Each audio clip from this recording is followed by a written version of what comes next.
Okay, good evening everyone and welcome to the third coding night.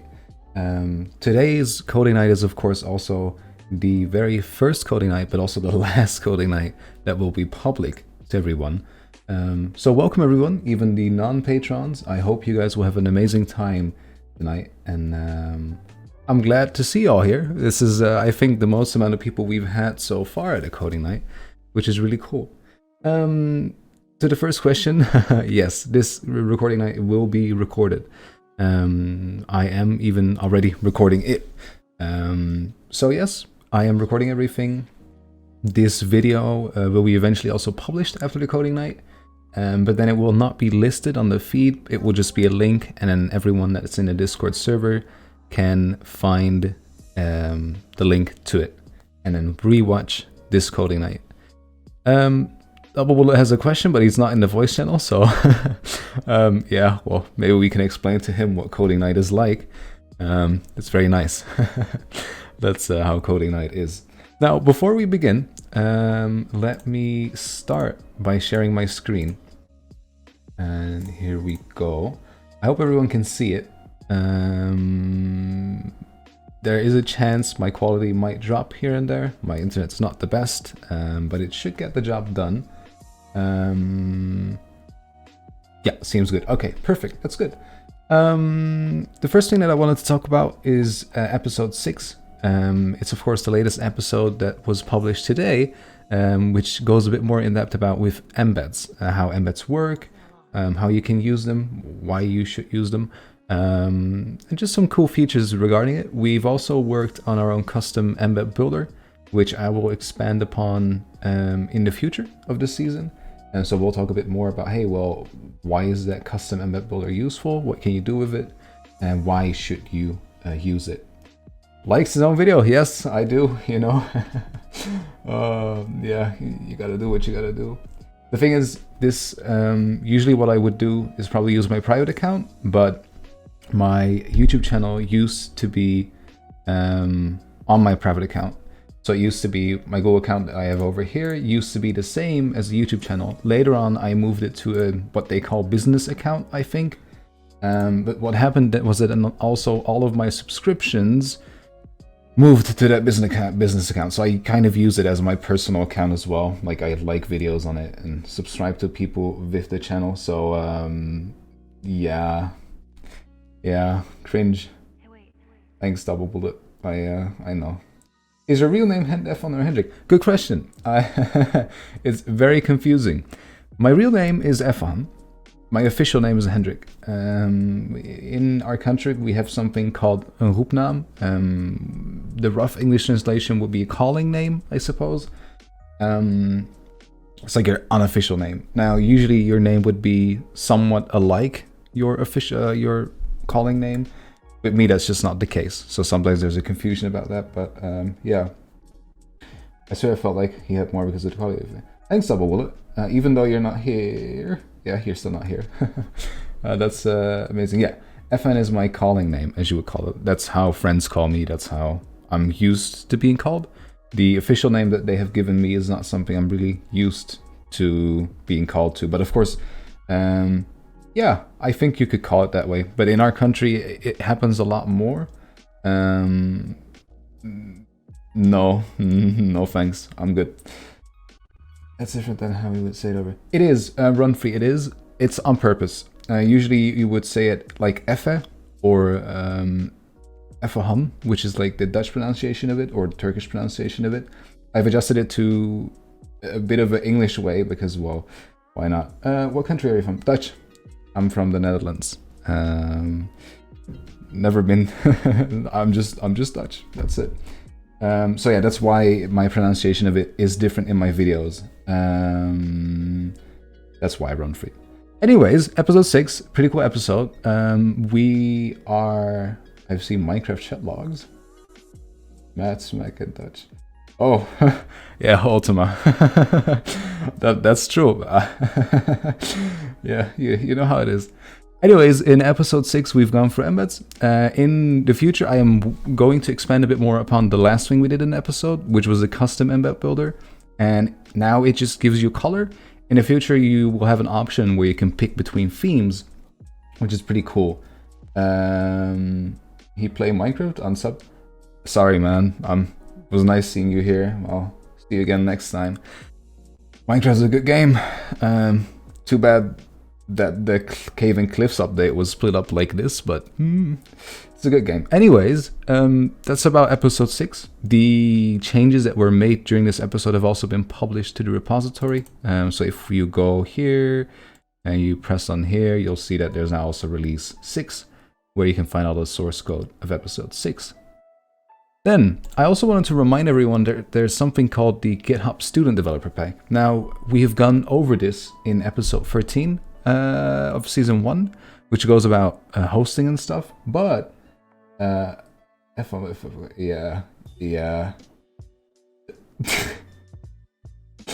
Nice, Ultima. Very, very nice. Maybe you can make another account and sub to me, so we can make it up.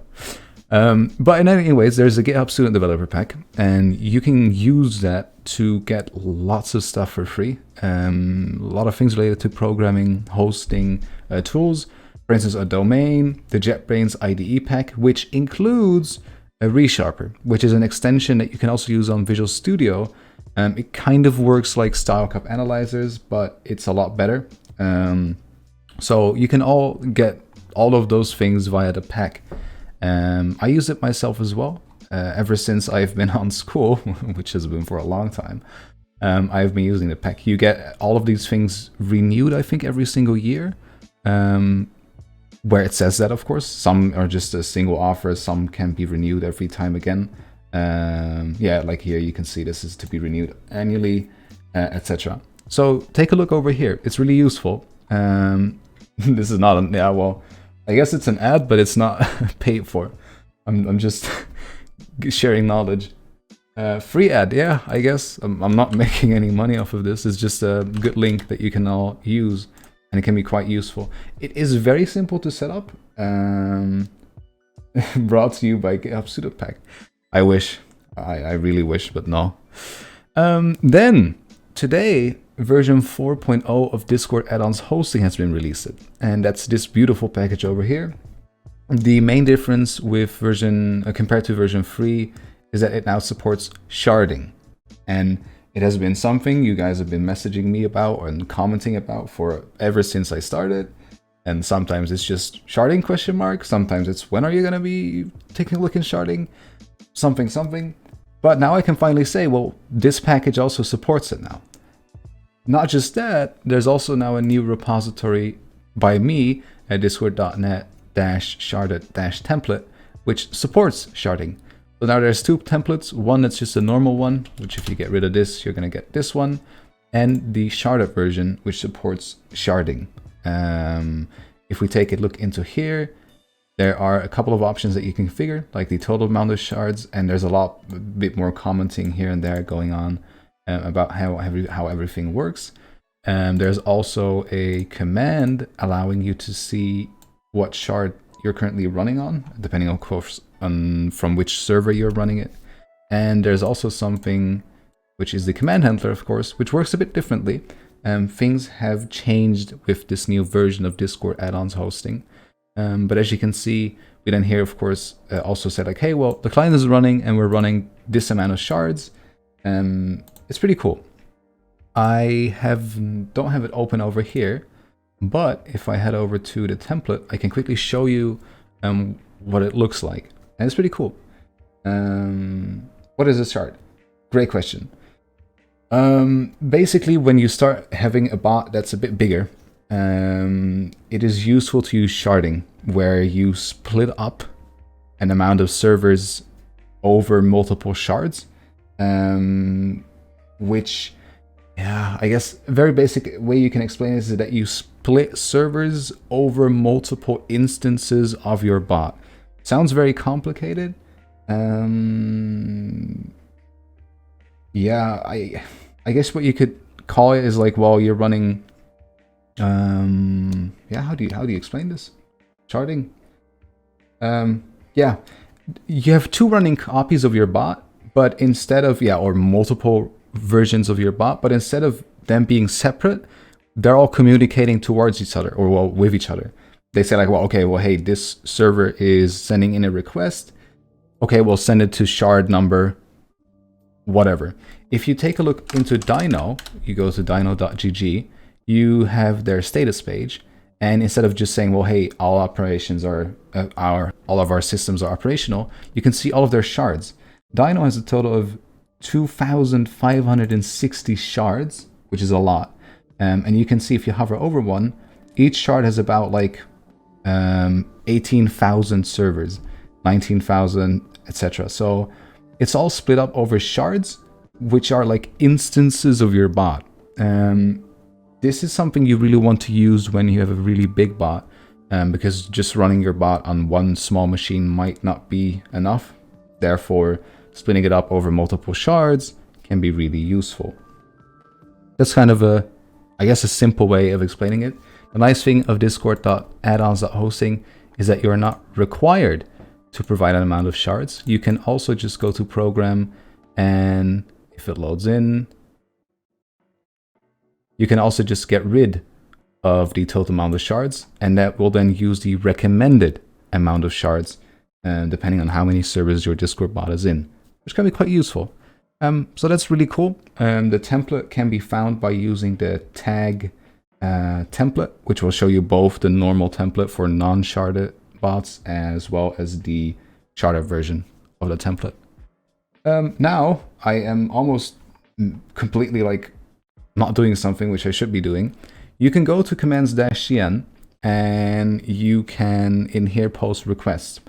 Now, before I toggle requests, which I should have done 18 minutes ago, I would like to ask you all to look in the information-cn channel. There's a few rules regarding requests, what can be posted, what cannot be posted, and requirements for request. The biggest one really is that it cannot take longer than 20 minutes. I can't like explain to you how you can make an entire web dashboard for your Discord bot. That just takes longer than 20 minutes. Therefore, I can't do that. Try to do something that's a bit short, but still useful. Say you have a really big feature that you want to have explained, try to pick like the most vital part that you need explanation for, and then I'll take a look into it.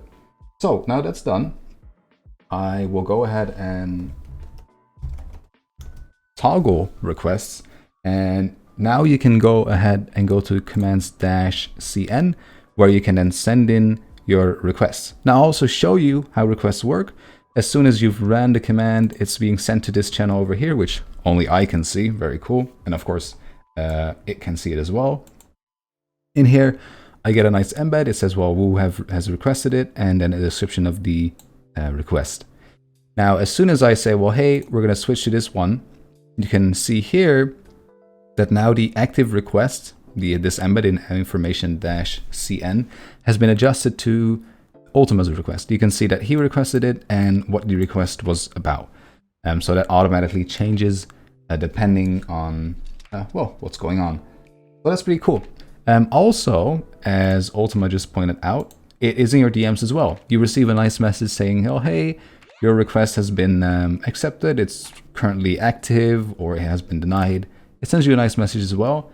So that's kind of how it all works. And that's, yeah, all you need to get started. So, because we now have a first request, maybe an optimized version of the timed mute command, mainly the handling of the timed mute, not the command itself. That's a good question. There are a lot of like problems with the current code that we have done in season 1 for mutes. Now, I would love to explain a better way of doing it, which I will, but I also want to point out that we are gonna have a new episode which will also go over mutes once again. So look out for that one as well. Look forward to it, and it will be very useful. We're gonna go over the entire system again, from like commands to handling the mutes, etc. Now, the biggest problem that we have with the current mutes, or well, the biggest problems, well, A, they're not being stored in a database. I did that back then because I did not think it would be important. It was like not really the point of the tutorial, but it's a big problem because as soon as the application stops, there's a problem. The mute is no longer there. So that's the first problem. It needs to be saved in the database, and that's what we're going to do in season 2. We're going to store it all in a database, all the data related to it, and then that'll work perfectly fine. The second issue with it, but then this is also more an issue in general, is the way that we do certain database operations. Now, in a new season, we're going to be doing some things different regarding dependency injection and how we contact the layer that we have, the project that talks to EF Core, so Entity Framework Core. That's the .data project that we have. Currently, it works really bad. We have, like, if we go over here and we go to tutorial-dnbds template and then program, we have a lot of like singletons that we inject in here. But the plan is to just make it like CWE, where you only have one class called a data access layer, and that's being injected in your application. And then eventually what you do is, for instance, in your command handler itself, you will create a new, let's see if we go down here. So for instance, I have here a method to get all the campaigns, which is something we have in our server to get people promoted to regulars or associates. What we first do is we get a new scope. Using that scope, we get a new data access layer. It is a bit of a hassle to understand at first, but I will explain it a bit more in the episode regarding mutes. Now let me read the message from Ultima.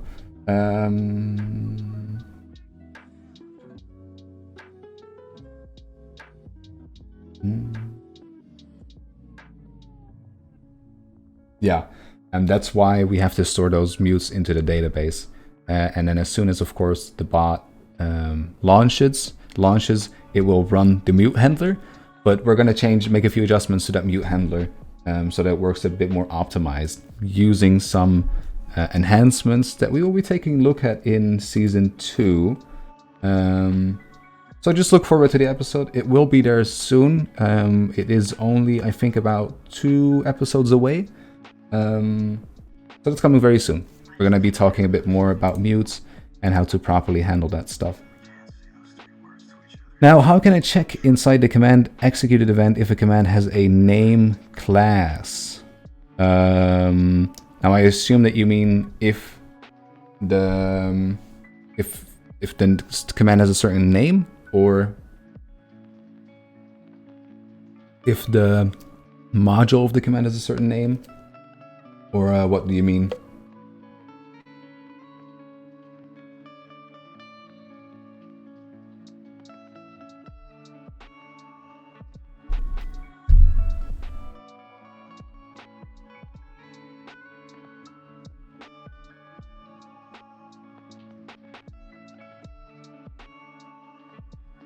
Name class.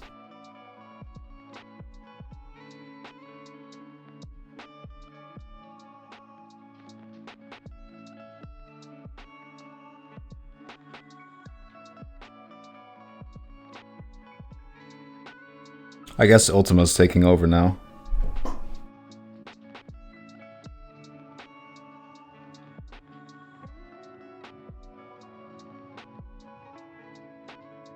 Could you explain what your work, like what you're trying to find? Are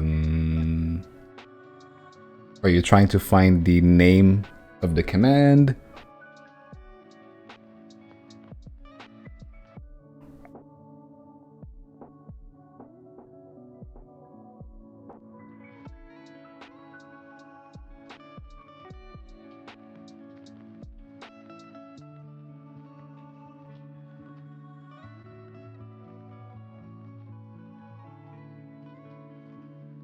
We're awaiting his answer. In the meantime, I would also quickly like to point out that the CWE bot is open source.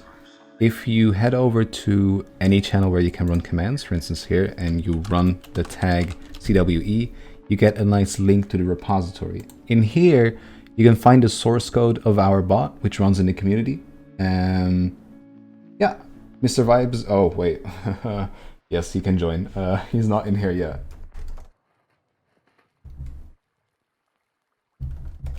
There we go.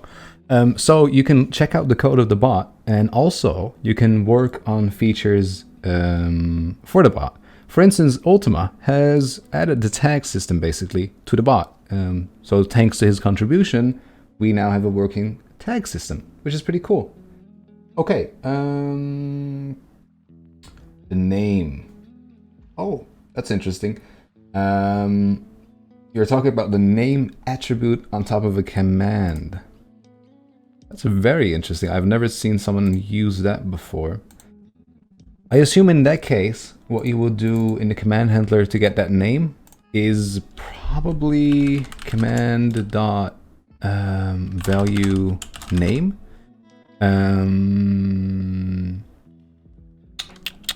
But I wonder, because the name basically is the same as the command itself.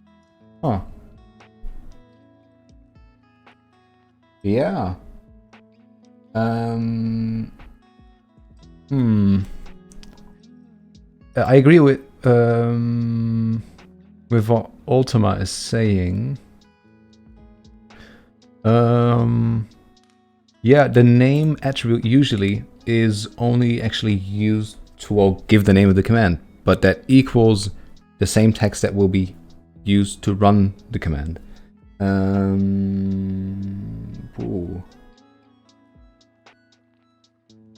Because the name of the command is the command itself, usually. So there's no real distinction between the two. The name attribute itself is, as Ultima is saying, usually used on top of a module, exactly like he was saying right now. That is useful because then you can do something like module.name, referring to that attribute. But other than that, there's no real use to it. So, like Ultima is saying, you should not really be using that. Or, well, you can, but there's no real purpose behind it.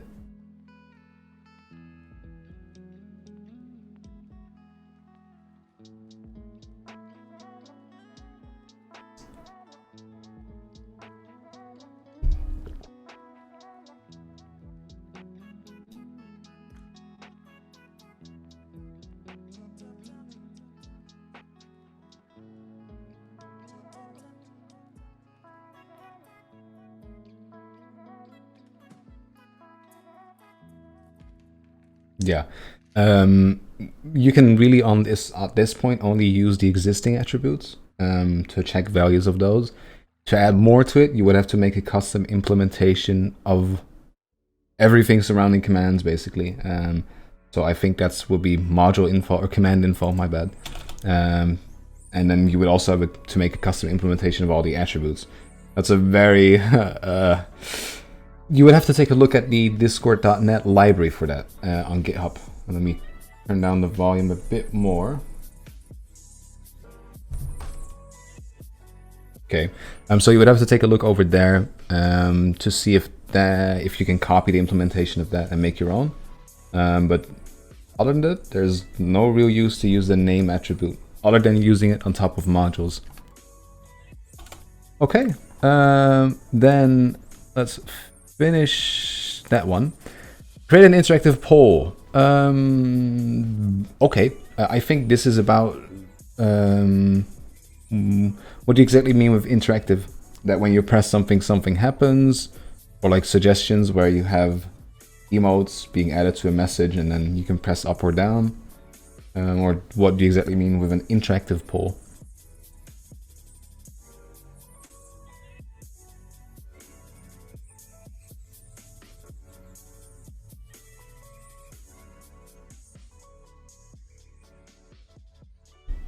Oh no, this is the question to the initiator. So I have no idea how to pronounce that name.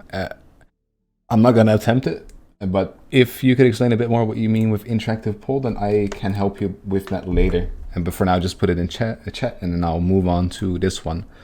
Create a new help command. The interactive service by Foxbot is broken, so you can help us create a new one with the interactive service by Playwell.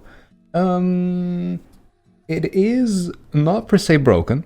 The implementation is fine. The only problem is that with the newer versions of Discord.net, it tends to break. Now, very simple fix of that is to just copy over the repository to your own code, which we have done in here. We have our own CW Interactive, which basically is just a copy of Foxbot. Now, not only is this gonna solve your problem, because you can kind of figure out, hey, what's going wrong with the new version of Discord.net. Not only that, you can also add custom features to your own interactive thing. So you can add next button async, for instance, to wait for a new button. You can use next reaction async to wait for the next reaction added to the message. So those are some pretty cool features that you can work on. But the implementation of Playwo's interactive service, quickly grab that one by using the interactive tag. It is very similar to the existing one, or well, the one that we are using right now, Foxbot. Oh yes, indeed, that's a problem about the request command. Yeah, patrons can of course only use. Yeah, that's perfect. If you guys will be so nice to just send in the requests from other people, and just like put their name in front, then that will be perfect. Then we can just go from there. Yeah, that's perfect. Okay, anyways, the implementation of Playwo's interactive library is not much different. But let's just take a look. We're gonna go to Visual Studio, and what we'll do is we'll grab the library. So we will go to Browse. Oh, okay, Steve.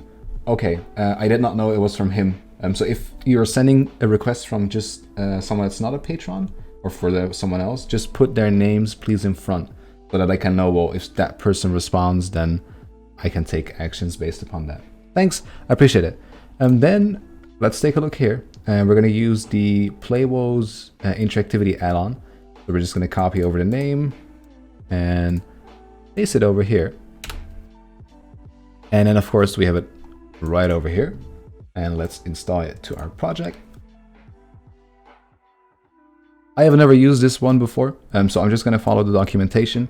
I will send a link of the repository in our channel so everyone can follow along. It's just right over here. Okay, I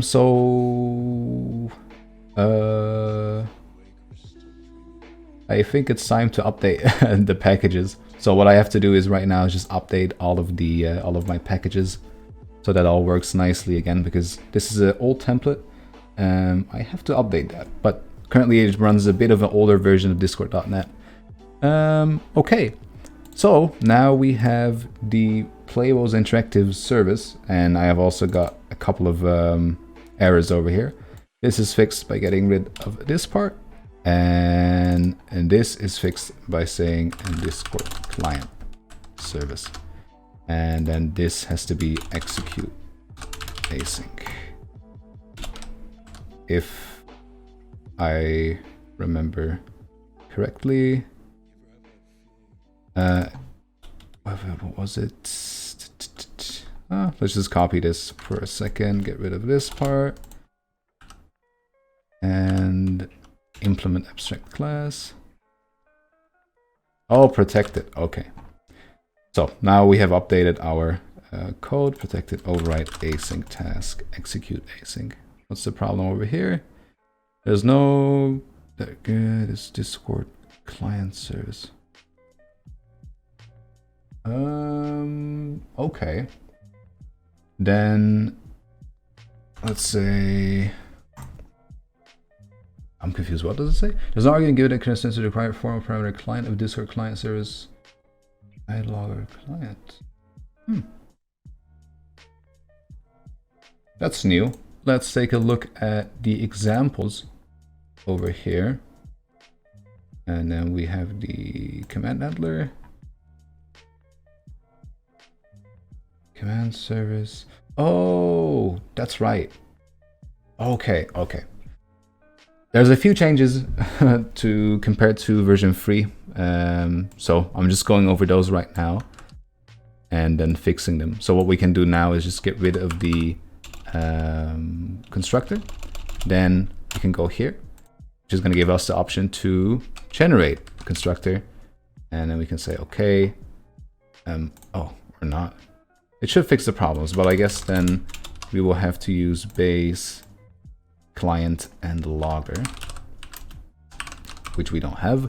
So then we'll create a new field, private read-only ilogger command handler, which I of course don't type the right way around, and then the logger, and then here underscore logger. We're doing this very complex, and then ilogger command handler logger, and then we're going to use Microsoft extensions .logging.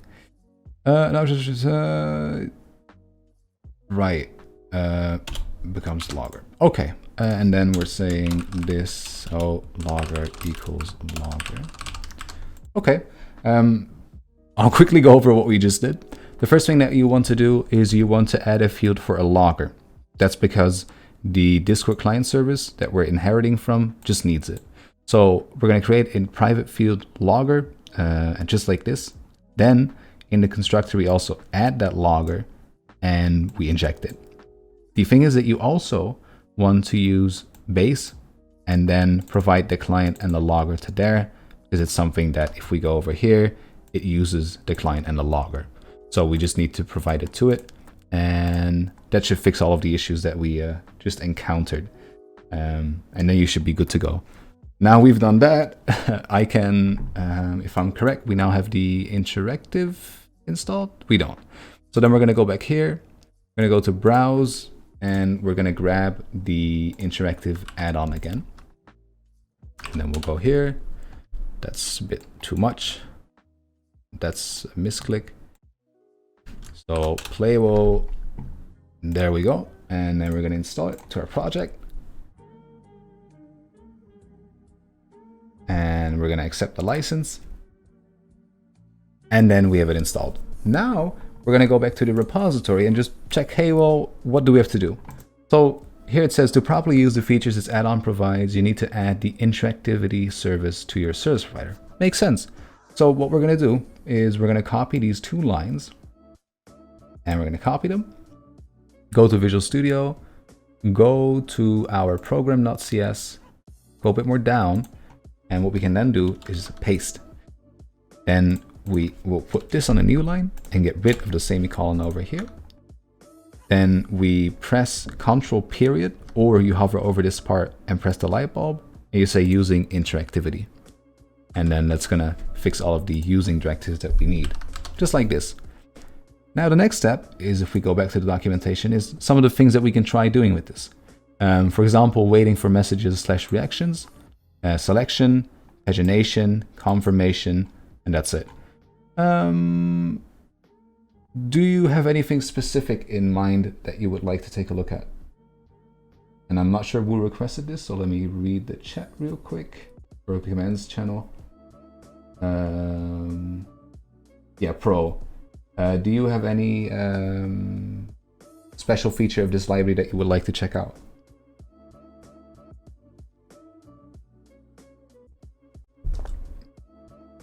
The paginator. Okay. Then we're going to copy and paste this part over.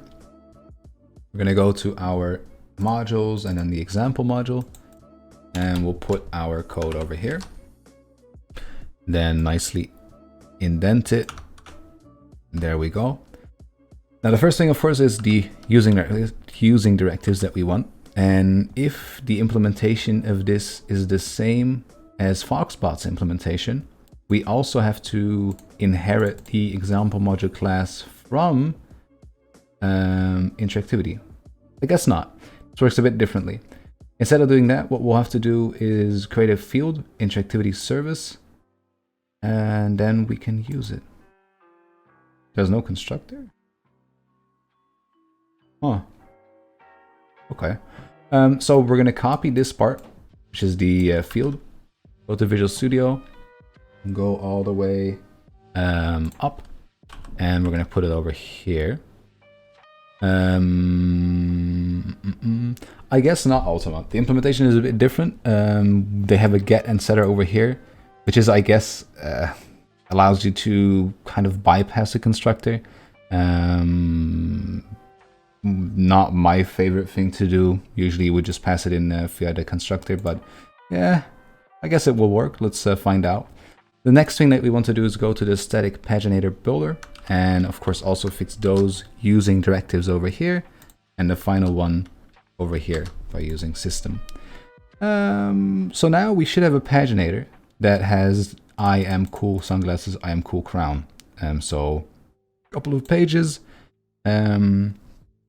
So let me quickly see what's going on here. The first thing that we have is a page builder. This, I assume, just builds a page, and then this is an array of pages. So we'll have about 5 pages within the paginator, and this is how you make them. Each page builder has a couple of methods attached to it, just like embeds, where you can adjust some of the content of it, and you can do that per page, which is pretty cool. I like it so far. Then what you do is you create a new paginator where you grab the static paginator builder class, create a new instance of it, and then use some methods to first attach a user to it. I assume that with users, it means that, well, hey, this user can control the paginator. Then you attach some pages to it, which is what we've done over here. Then you can add a footer to it. What this does in this case is it adds the page number and the person that's allowed to use it. Then it uses default emotes for the controls, I assume, and then it builds it. And finally, it will send the paginator. Now let's make this command async, and instead of using the return statement over here, we'll do it like this. And then, what we'll also do is use await interactivity send paginator async. And I find it interesting that they haven't done it here for some reason. They're not using run mode async, but I think that's because they have set the default run mode to parallel. Okay, in that case, what we're gonna do is just provide here run mode equals run mode dot async, and that should do the trick. Let's give it a try by running our bot and waiting a few seconds.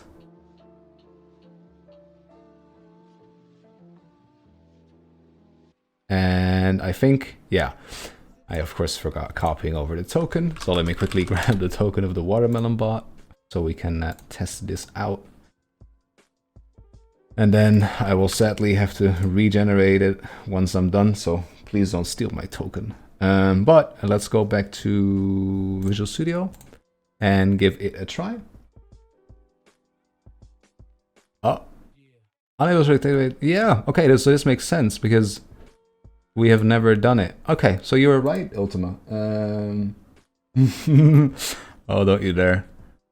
Okay, that makes a lot of sense. I have no idea why they have done... Oh, wait, I think I understand. I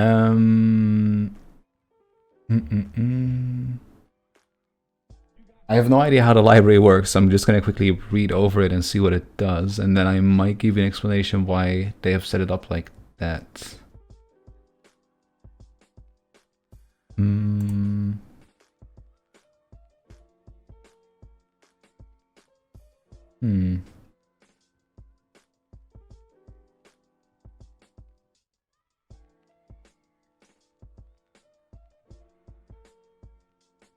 Oh.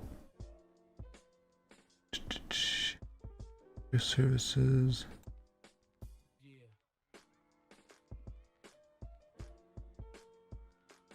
No. We already do that in the in our program over here. That's not the thing. I'm trying to figure out why they are doing this in the example. Yeah, I know, but I'm currently just trying to figure out why they have put this in the example. And trying to figure out why it works for them.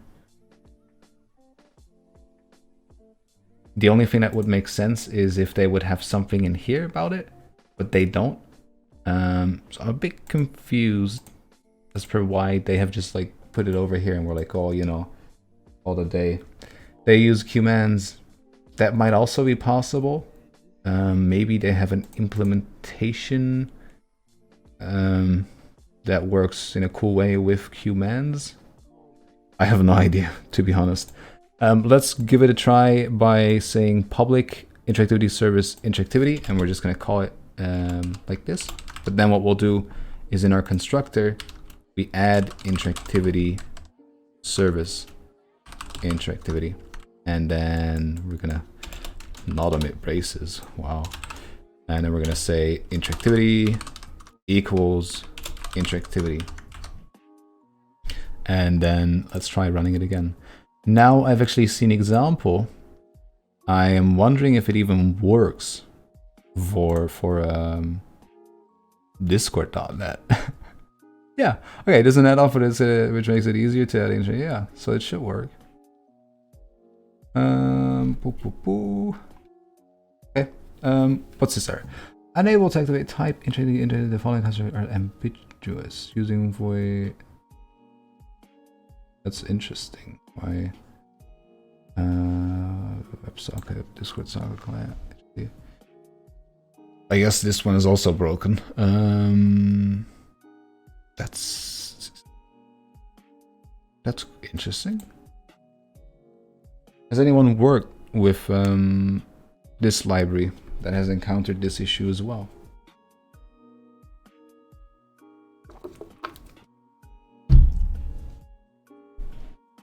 Or is this the problem that you guys have been saying that was breaking stuff? No, I have not. It is conflicting with something. I'm wondering if that's the Discord add-ons hosting library that we have, or just something else. I should not be having any other add-ons interactivity things here. No. I know, Steve. I have changed that, but that should not cause any issues. We can change read-only interactivity service, but that would not fix anything. Let's also make it interactivity. Let's see. Underscore. Like it is. Are you also using the Discord add-ons hosting package, Pokemon? No, this is a template. It's not using .NET Labs.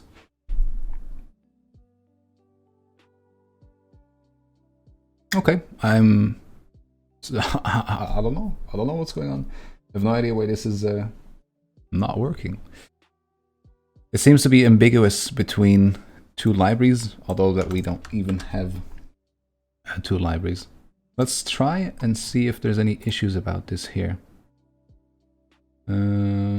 Closed. Get injection to work. No. Late. No. No. No. No. No. No. No. No. No. No. That's interesting.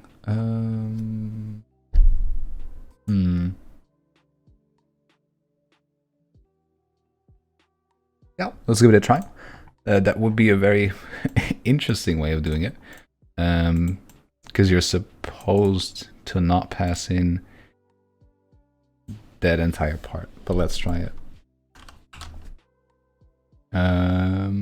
So basically what we're doing now is we're adding the singleton in a bit of a hacky way.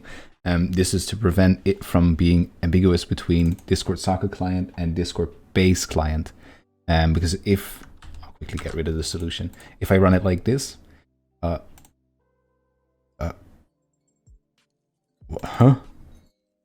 Oh, okay. It's like, how did we just get another error? Okay, so if I try running it like this, we're gonna get the error. Oh, hey, it's ambiguous between base socket client and Discord socket client. So by providing it with a bit of a alternative solution. We say, hey, you're going to use this. Now, if we run it, I expect it to solve the problem because there's no longer anything big. Okay. Of course. Okay, anyways, if we now go to here and we run the command, I have no idea what we called it, paginator, and we run it over here. Yes, very nice, Ultima, very nice. So now we have, thanks to, yeah, we're getting there. Okay, so as you can see, we now have a paginator over here, and we can control it via the buttons. You can skip to the last page or first page over here, or individually move between pages over here. And then that's how paginators work. Now, if we go back to Visual Studio, I can also add some cool things over here. Like we can change the title to, well, hey, this is cool page with description. This is a cool page with some color. And then say, oh, let's just use color. And then 10, 20, 30.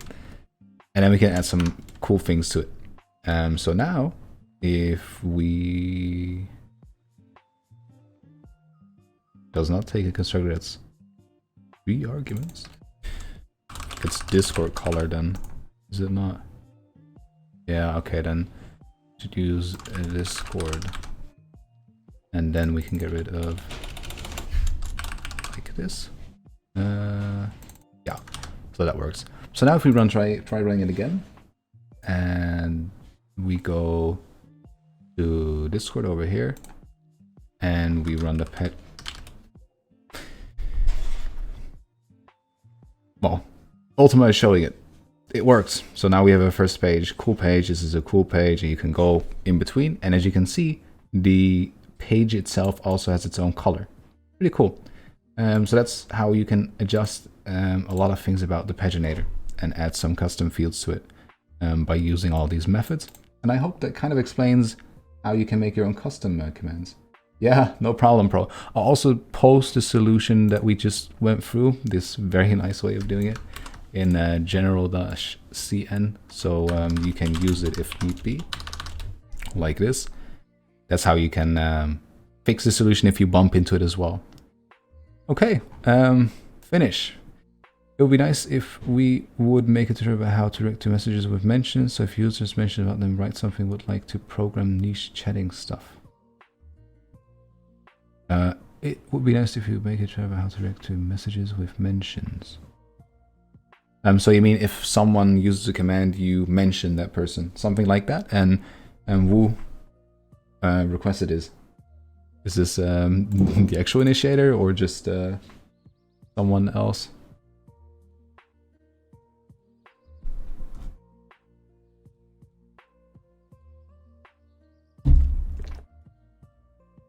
Just a dude. Is he in here? Yeah. So could you explain a bit more what you want to see? Like, would you like? What would you like? If you can explain that in general-cn, then I will move on to the next one. I was going to ask about CWE so everyone can participate in. Yes, the repository is public. Everyone can make changes to it. Now, the way this works is you can't directly push changes to the main branch. What you will have to do is fork the repository, so you get your own version of it. Then when you've made some adjustments, you can make a pull request. Just like a few days ago, Golden TG has done. And with a few commands, he makes some additions to it. I then say, well, hey, why did you do this? Why did you do that? Etc. And then when that's all done, like Ultima's pull request, then eventually a pull request can get merged. And then it becomes part of the code, and then it becomes part of the bot. So then your code is actually live in the bot. But yes, everyone can participate. If you want the link of this, you can use the CWE tag in one of the commands channels. So you can just say T CWE, and there it explains it a bit more. That's how it works. So everyone is welcome to participate in. Run bash script using C# mainly for restarting by shutting down the bot. There's a problem with this in general. running scripts, how you're supposed to usually do it, using like a new process. I'll switch to it. It uses the Windows API to do that. So guess what happens when you're on Linux? Okay, I'll skip it, Ultima. I hope I've kind of explained it. Go to the one for each. Okay. So let's go here. Where you run the CWE bot? Good question. I run the CWE bot on Hetzner. It's a German company, if I'm not wrong. And they have cloud, so-called. It works a bit like Azure, but it's another free promo. Yeah, what am I even doing? But it's pretty cheap. You get 4 gigs of RAM and 2 virtual CPUs, 40 gigabytes of disk space, 20 terabytes of traffic for $5 a month. Oh, it's $6 a month, which is pretty decent. I initially started using Hetzner for dedicated servers. If we take a look at their AX line, these are all dedicated servers, meaning you're getting like an actual CPU, etc., etc. It's pretty, really, they have really good pricing. For $41, you get an AMD Ryzen 5 3600, 64 gigs of RAM, 2 times an NVMe SSD, 1 gigabyte per second internet speed. I don't know how much traffic. It's really amazing. So the pricing was amazing, and then I started using their services. Later on, I also started hosting CWE on here. They're pretty nice. They're also very friendly. I have had some good contact with them. But yeah, I'll leave a link to them in the General-CN channel. Gigabytes. I'm sorry, not gigabytes. It's my pronunciation. Gigabytes. Anyways, that's the link to the cloud, not to the cloud, to the hosting provider that I am using. So yes. How can we get the user who banned a member inside the user banned event? That's a good question. So there's an issue with events, I think. I'm not exactly sure. Let's try it out. If we go to Visual Studio and the command handler, we'll quickly bind an event to the user banned event. So let me quickly move this method a bit more up. Oh, like this. And then what we'll say is if client.userband plus equals on user banned. And let's generate the method for it and make that method async. And then the first argument becomes socket user, the second argument becomes socket guild. Now I think that, oh, Quinn is also here. Oh, no problem, Quinn. Oh, you're here, perfect. I don't think you can actually find out who is banning the user. The 2 things you get is the socket user, which contains some information about the user. The second thing you get is the guild, but that's not going to tell you who has banned the user. So Quinn's here. Quinn's one of the contributors of the Discord.net library, and I think he can confirm what I'm saying. Audit log, yes, but can you get it via the event? Actually, can you even see? Yeah, you can see who banned someone in the audit log.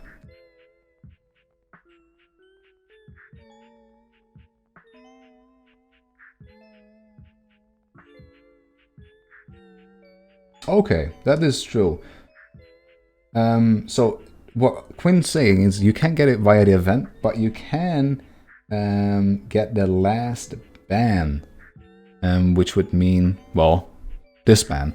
So if we tried that, so let's say var ban equals socket guild audit logs. Oh, I've never worked with this. Fun. Get audit logs. What does this do? It returns a IRE collection of REST audit log entry. So let's run this, and then what can we do in here? Limit for ID, user ID, action type. So what we can do in here is say action type. I think that's what we're looking for. And action type dot user ban. Yeah. And then what can we else? Limit before ID user the action type. I guess we can limit this to 1. But I hope it gets it based on like last. So if it's limited to 1, it will just give us the last ban, not the first ban, or just a random one. Continue for get a waiter and no. Oh, that's interesting. Okay. Passing the user ID of who was banned. That might be a good one as well. So user ID, socket user ID, action type ban. Like this, Quinn? I'd expect kind of like that the socket, the user ID is the user that would execute the ban, but let's try it out. So let's say when this happens, we say console, well, we actually have a logger at our disposal. So logger.log information, and then we're gonna say ban dot, and then let's see what we have over here. Because this returns a list of bans, so then we'll also want to grab the first or default from that list, because we only get 1. Or not. What is this? This was a... Oh, async enumerable. Then ban async, yeah. And then we can use await. Yeah, okay. That makes a lot more sense. Kind of works the same way as that you get messages. You first get them and then flatten them, and then you can delete them. So what we'll do now is we have a list of audit logs, and then the audit log itself would be audit logs dot first or default, which we need using system link for. Then we can use a string $, and say audit log and dot, and then what is user? It gets the user responsible for causing changes. So user dot username banned socket user dot username. I think this might just be it. Let's give it a try. Of course, we all know who's getting banned. I think he knows. I think he's afraid now. Anyways, we'll try it. Let's go to Watermelon and go and ban Ultima. Ban. Aha! Autolog 5.2 was null. Discord rest audit log entry 0. Yeah, sorry, Ultima. I think this might have to do... let's just not pass any user ID. Just get the last one. Yeah, I was about to say. What I think the user ID is the person responsible for executing it, which would make a lot more sense in my opinion, because the audit log does not just consist out of bans, it also consists out of channel changes and different things. I think this would make a bit more sense. And then of course we're gonna unban him. Okay, Ultima, okay, revoke, bye. Then where are you? Invite to server Watermelon. Now join us and be banned again. Yes. So let's give him a ban again. And let's see how this looks like. Bye. And yes, Director banned Ultima. Perfect. So this is how it would work. I'll quickly go back. Basically what you do is we have this on user banned event. In here we get a list of audit logs, and we limit that to 1 audit log with action type ban. So it's only going to search for 1 action of one audit log, and that audit log needs to be a ban. Then we grab the first or default one, giving us just an audit log, and then we can use audit log.user.username, so the username of the person that was responsible for the action, and then we can use socket user.username for the person that was banned. So I will quickly give you the code of how that works. Oh, not here, not here. And then put it over here. And of course we're gonna unban him. Maybe we'll have to ban him again in the future. We'll see. Bans, and then revoke ban. Done. And of course we have to invite him again. Now, there you go, Ultima. I want my special role called test subject. I'm no, sorry. I'm very sorry. Anyways, requests, we can finish up this one. How would you use a paginator with a for each loop? Like for each object, and object, append object name to the paginator. Pretty simple. What you can do is you can use, for instance, a for each loop over your commands. Yeah, let's make a very ugly implementation of a help command right now.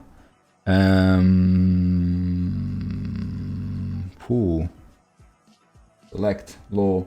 Yeah, you don't have to really invite him. That's true. Maybe we should just force him to pay us again, and then he can get a new invite. Anyways, the for each loop would work perfectly fine. I think I've explained this. No. He can also pay you. True. Even though you don't have an invite. But yeah. We have went over this, I think. Methinks we did. API with music paginator. Do we not use it here?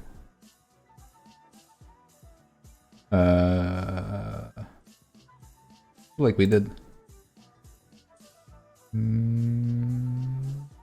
I guess not. Okay, I take it. We just send it over, and yeah. No, wait. The only person you can get the invite from is me. Everyone else is gonna be scamming you. Right? I think. No. Not true. Not true. Anyways, yeah, you can use it for each loop, as Quinn pointed out, and reuse select to get some information about a command. So that's how you would go over that. Discord link got blocked. What are you even trying to post, Ultima? What are you doing? Is this the invite I think it is? QHR. Okay, well, I'm sorry, Ultima, but I guess. I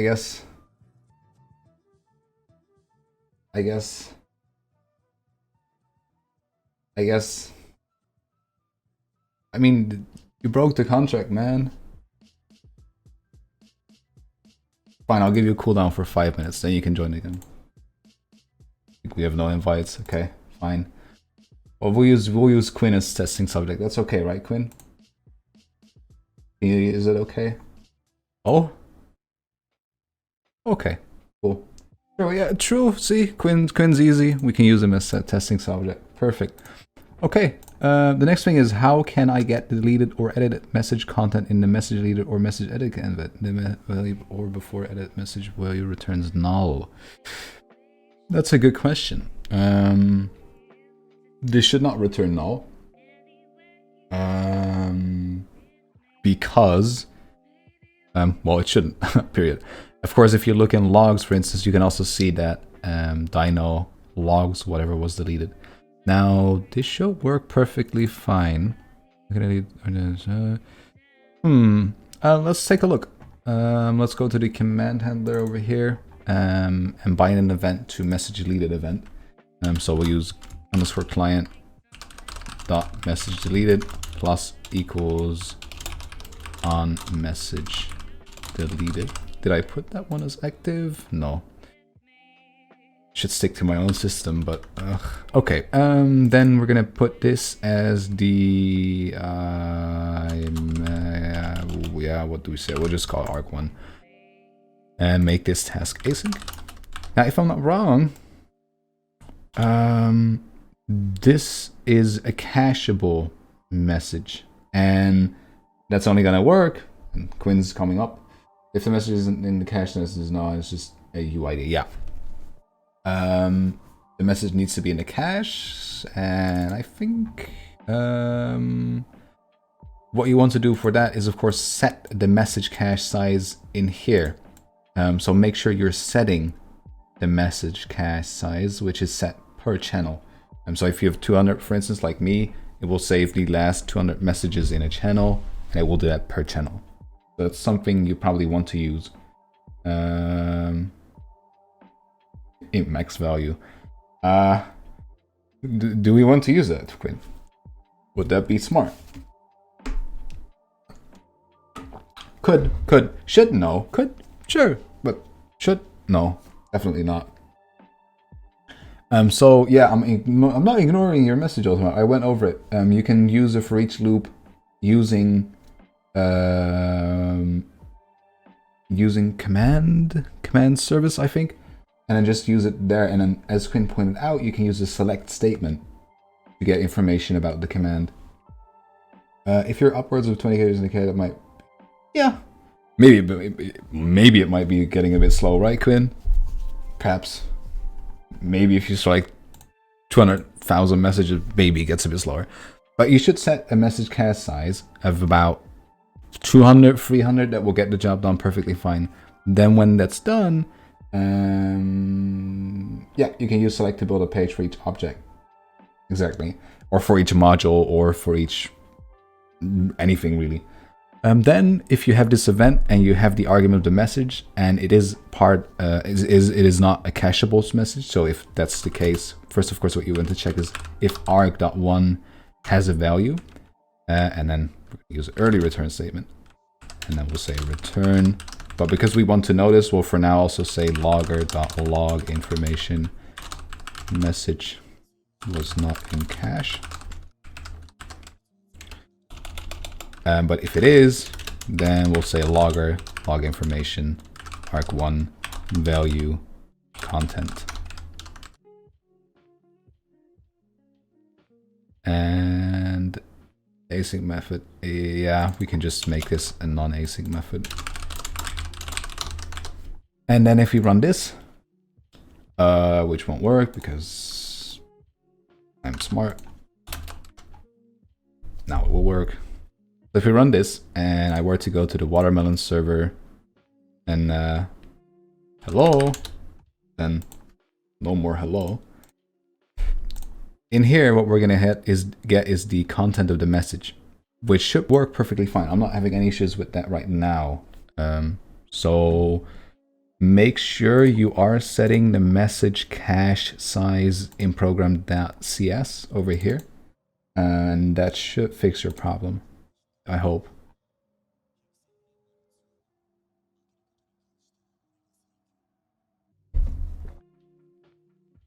Okay. There was one more request which was posted. Not sure. It would be nice if you could make it your about to request. Oh yes, I think there was responded to this. Wasn't this posted originally by what was your name? Just a dude, right? And then did he respond? If you are really fancy, you could write an off-service cache that sole purpose is the cache. That's true. Yeah, that's true. Just a dude, are you still here? Yes, you're still here. Could you explain your request a bit more? You posted it would be nice if you could make a tutorial about how to react to messages with mentions. So if user mentions the bot, then write something, would like to program niche chatting stuff. So I assume if someone mentions the bot, it does something.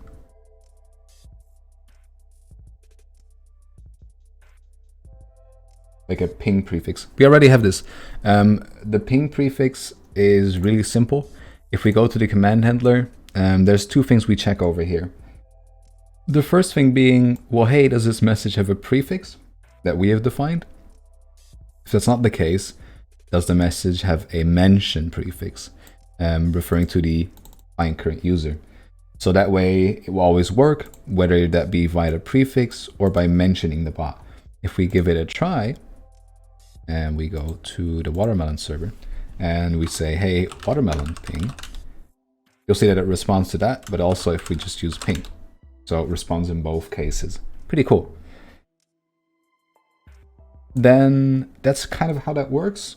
If you would just want to respond if someone sends a mention, you can check the content of the message here as well. And check if, well, hey, does this message contain a mention? Then it should send something back. And that's all possible. If you would like to do that, you can just use a few if statements, check the content, check if it contains a mention of the user. If yes, respond to it. That's how that will work. So hope that gets the job done. Then we also have this one. This was by someone else. I don't remember the name exactly anymore. I think it was. Eventually, you ended up responding to my question. I think this was SVS search. Is he still in here? No. Okay. Then we will deny this one as he is not here anymore. And we can go down. Multiple bot owners so that require owner works for both IDs that have been provided. You can't. Bots can either be owned by, yeah, it was SVCS. Interesting name. But I'll quickly switch to this one. You can't have multiple bot owners. The bot is either owned by a team or a single individual. Now, you could make your custom attribute, which checks if the user that executed the command has a certain ID, and then you can store those IDs in a configuration file, and then you would have your custom require bot owner attribute, something like that. But there's no native implementation of that, as far as I am aware. Quinn, do you know more about this? Or is there indeed no custom implementation of it? You are back. The question is there a custom implementation of require owner? Or not a custom implementation, but does require owner allow you to have, for instance, if you're part of a team that manages an application, that the entire team is require owner? I don't think it's possible. You will have to figure out make your own custom attribute. If you would like to see plus minus how attributes work, you can go to the CWE repository, common, and then the require promoted attribute, and then you can see how that works. What you would have to do over here is basically check, well, hey, is the context.user.id part of one of the IDs that we have? That's like, say you're a team, you'll have an array of IDs. Does that array of IDs contain context user ID? If yes, return task from resolve precondition from success. If not, from error. And then that will get your job done. And I'll leave a link to that attribute over here, so you can take a look at that and then make your custom implementation of it. I'm sorry for this, but I'm having an issue. I changed everything. I studied the static page generator command, but it gave me an error and I don't know how to fix it.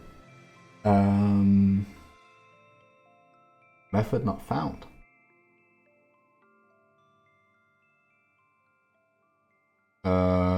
Did you copy everything over that we have done here? And you've also ensured that you are injecting it into your service provider, like we've done, like this?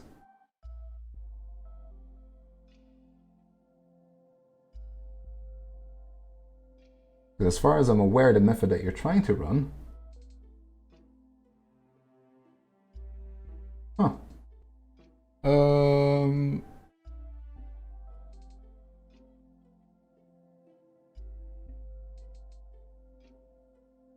trying to see what you're doing different than I am. You're not running run mode async, that's for one, but that should not per se cause a problem. Why is it called? Oh. Async. I don't think. Yeah. Thank you, Quinn.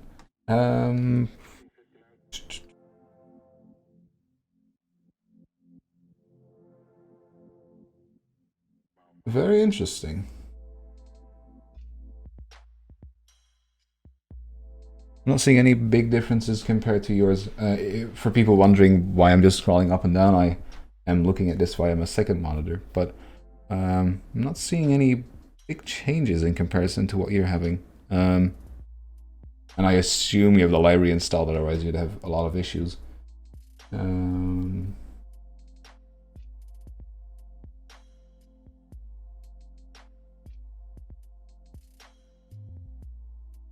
Oh, wait. I am seeing the problem. The error, well, I'll open it up on here.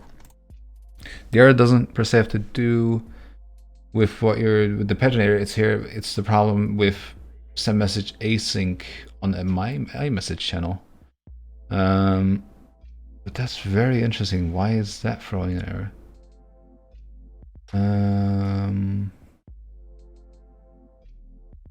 What version are you running? Are you using discord.net.labs? I assume you do because I'm seeing here. Oh no, well, maybe not. What version of discord.net are you running?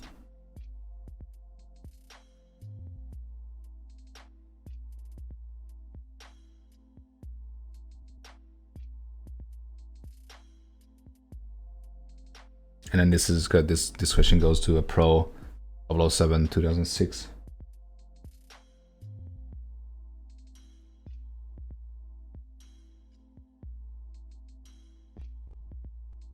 Yeah, I think this is a problem that has to do with discord.net labs. Quinn's typing, so I'm assuming he is responding to this. You can see this happening a lot. It's why .NET Labs exists. It's an alpha version or beta version of an actual release. Therefore, you might stumble upon issues when you're trying to use multiple libraries, especially one that's very unstable, like .NET Labs. And then you can get issues like these. But the thing in this case is not per se that, yeah, as Fepalcon is pointing out, you're missing discord.net.labs if you don't have it anywhere else. I'm not sure, even, yeah. Like, I think, yeah, you should be having it because it, I'm not sure what's going on then. I think there's just something going wrong in the background with discord.net.labs. And, oh, okay, Quinn's typing his own cool functions. But yeah, strange error. I think the best thing you can do is uninstalling .NET Labs and trying to just run it on a stable version of Discord.net. That's also very much recommended if you're doing this in production, meaning if you're actually hosting the bot. You should not be using unstable libraries. As my banishment from the Waterman is, I don't know, man. You're sharing invites. That's not cool. But since the invite was only working, well, would have only worked for you, I'll invite you again. Yeah, no problem, Pro. This is most definitely something with discord.net.labs. Yeah, indeed. Because this, as I just showed, it works perfectly fine for me. So I hope that fixes it. Cooldown for each command, I have something set up, but it works every time it has a prefix in front of it, even if the command doesn't exist. A cooldown for each command. Cooldowns are complex. In discord.net, we don't have a native way of cooldowns, and I'm saying it very carefully because maybe I've missed something. But I don't think there's a native implementation of cooldowns. No, I don't think we do. That is a very big disadvantage that we have compared to Discord D#+. They do have their own very interesting implementation of cooldowns, and implementing it right now in 20 minutes? No, that's not going to be possible. It's a really interesting system that you have to set up to get it working properly, and that takes a minute. Now, I will do some research because I do find this feature very interesting, especially because it's not natively implemented. So we might have to take a look into that in a separate episode. And that's okay. So someone just sent their own implementation of a cooldown. That's pretty cool. For now, I can't really help you with it. I'm sorry. I will have to do some research on how that stuff works, because I have, to be honest, also not implemented any cooldowns with Discord.net. At least not the way that you should be doing it. So, well, we'll do it this way. I'm gonna do some research, and when I know a bit more about cooldowns and how those work behind the scenes, I will make an episode about it, because I think it would be very interesting for also other people to take a look into it. So just stay tuned for more, and then I'll take a look and see what I can do for you. Okay, so then we have no more new requests. If you have any questions, you can just post them in commands-cn, and then I will be able to take a look. Let us speak. Okay, that's possible, but usually I try to preserve the ability to speak to people that are contributing, to like present something from them. I'm muting everyone, we're gonna have chaos. But we can maybe elaborate on this and find out a solution that works. What would you like to see happening, Ultima?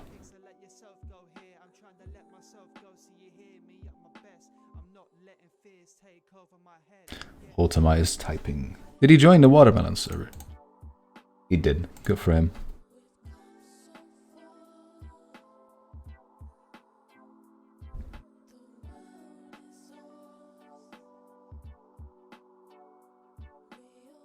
Yeah, no, I get that's what you want.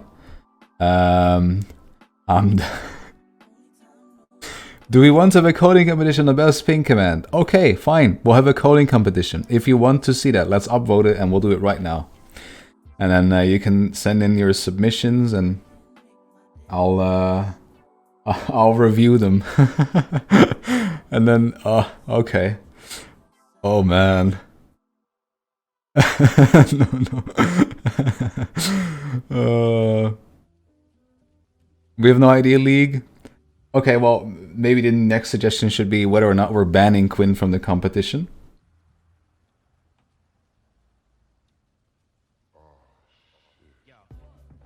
League. I have no idea with a J sound. Liege? Liege. Ah, okay. Liege. Okay, I will call you Liege from now on. Not your bot. Quinn, we should at least make the competition a bit fair, okay? We'll put it this way. We'll do it this way. You have to work. You have to make your own ping command right now, and I will give you guys about 10 minutes to make it. Okay? So no copy pasting. I'll notice it when you copy paste stuff. I know my own capabilities. I'll multiply it by 2, and if it's still way too much, then we'll disqualify Quinn.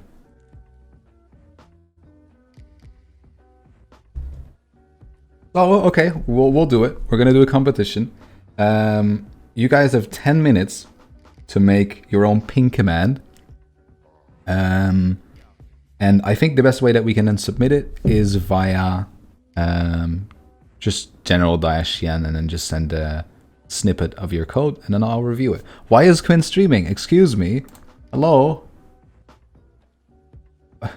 Okay, Quinn's working. Okay. I see, he's working. He's typing. Just so you can see I don't copy. Okay, fair. Quinn's the only one that can stream. He can stream and then we can check that he's not, you know, doing things. Okay, 9 minutes left. 9 minutes and 23 seconds left. He's typing, guys. Await context channel, send, message async.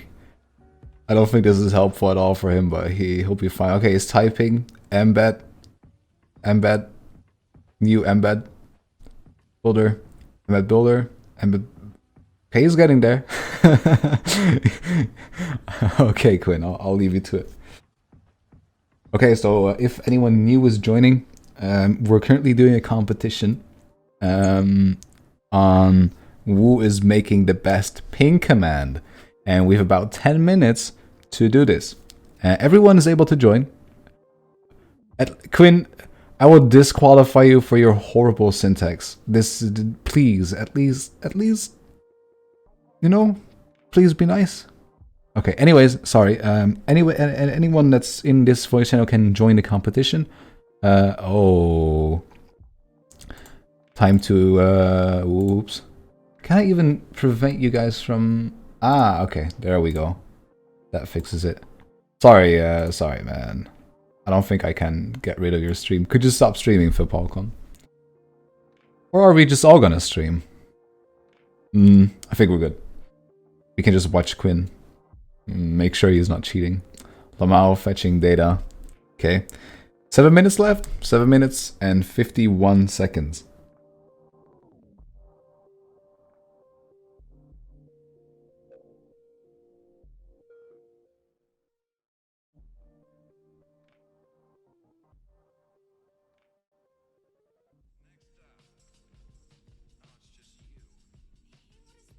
Look at him typing.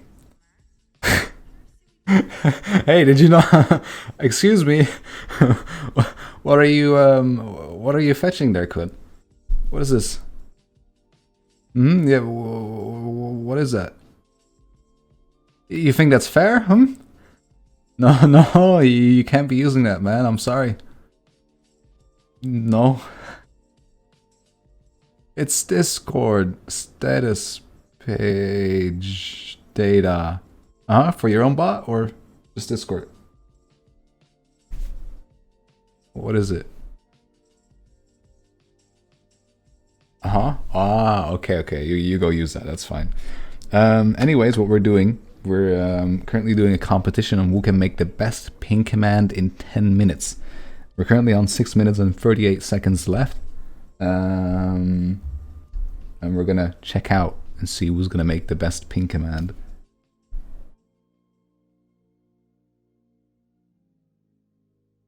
Should we add a prize to it? Now I think of it.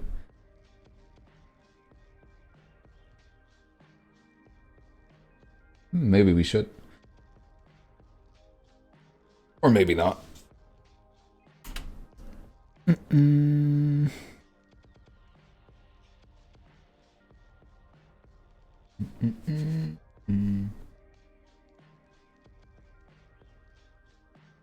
Yes, but let's wait with sending submissions until time is done, so that, well, we can prevent any copy pasting.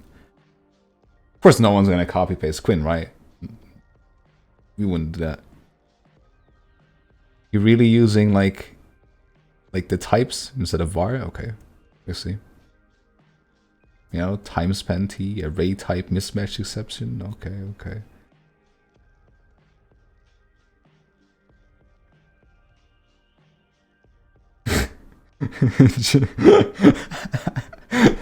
No, my Quinn. This is completely normal. Overcomplicating things.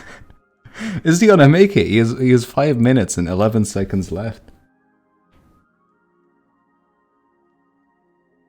I don't know, yeah. I don't think you have time to type, man. Soon TM? Okay.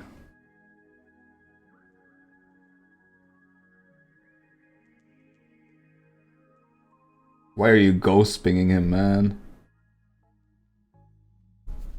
Oh, cool, Ultima. Oh, what you need his ID for? What you gonna do, man? Yeah, explain this to us. Okay, I guess not. Can I copy the JSON data value? What data JSON value?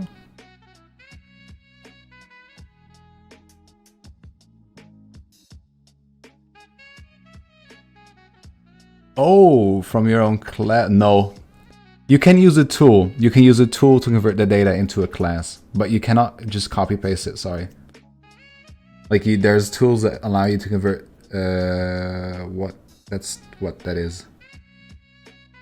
Yeah, you can like convert that into a class, QuickType IO, yeah, that's fine. You can use that. Because others can use it as well. Yeah, that's fine.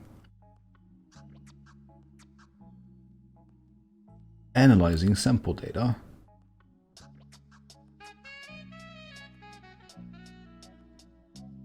Also, 3 minutes and 34 seconds left. Imagine losing because you're still analyzing data. Can we add like 5 minutes?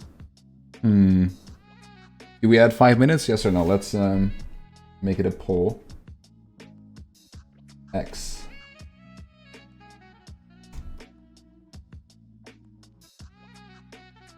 Okay, so if you would like to see another extra 5 minutes, then you press the check mark. If not, then you press the X.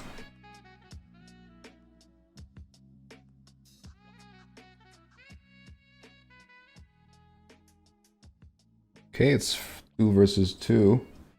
4 versus 3. Oh no, Ultima. Oh no.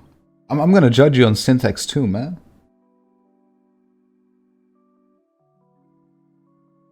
Yeah, then might not be so fair. Okay, he's getting there. I'm sorry, Quinn, but you're not getting extra 5 minutes. It's 2 minutes and 20 seconds left. I hope you're gonna make it.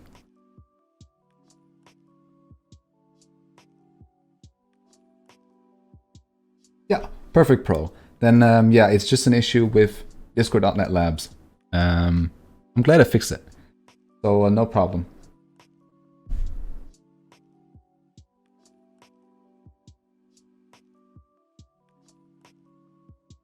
No, Quinn, you've only got 1 minute and 55 seconds left.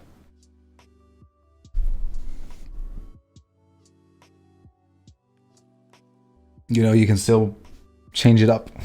Decide like, well, you know what, let's not overcomplicate things.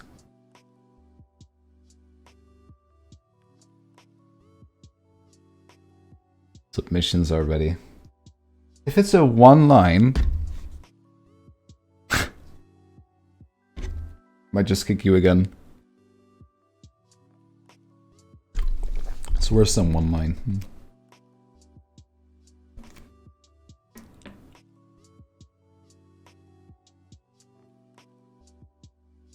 Nope, not yet. When the time is over, you can post it all.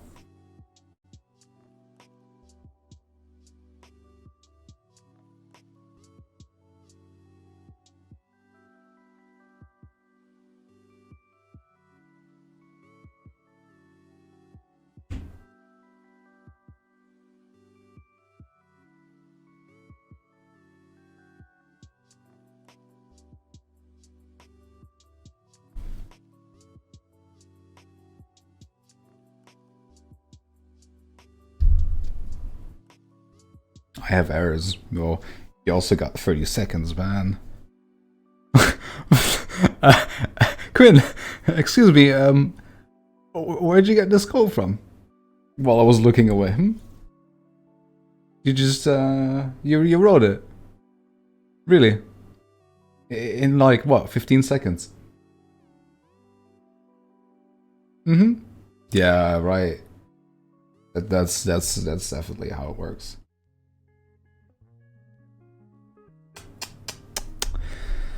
Yeah, Quinn, time's up.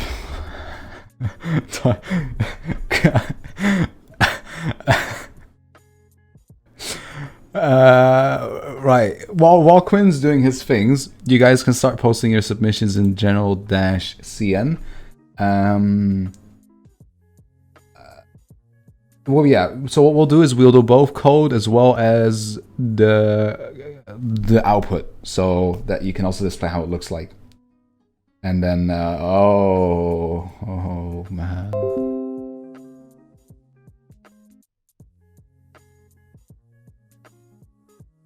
Looks very nice, Ultima. Very nice. I can barely read it, but it's very nice. Very nice. I love how it won't even work. Oh wait, it will work. Never mind. Of course it will work.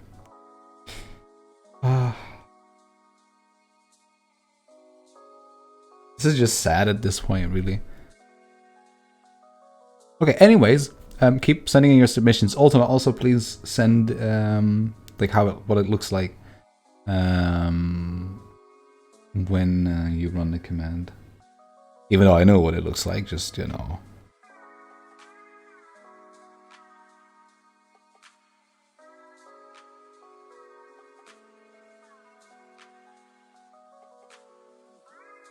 Okay, so you guys, if you are just joining back in and you've been working on your ping command, feel free to send it in. Time has passed, so start sending in your submissions. And apply, like, attach both the code of your command as well as the result of how it looked like. And just post it in general-cn.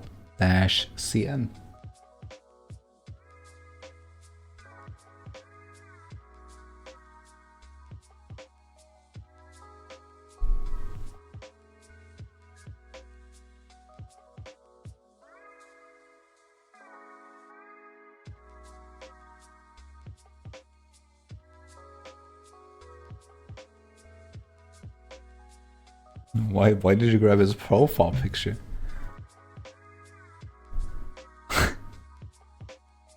Very specific. How do I start CWE? You probably need to add the database, the config structure. It's there. You go to app settings at JSON, open that one up.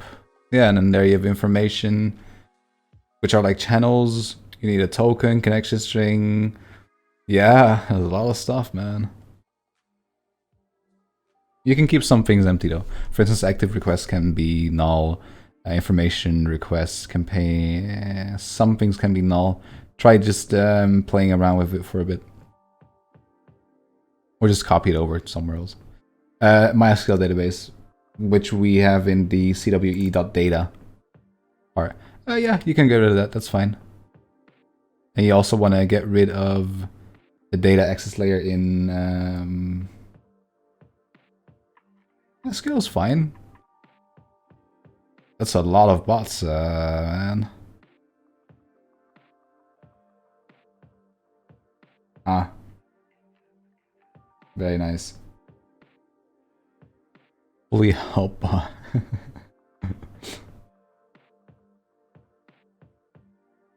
Who's posting invites?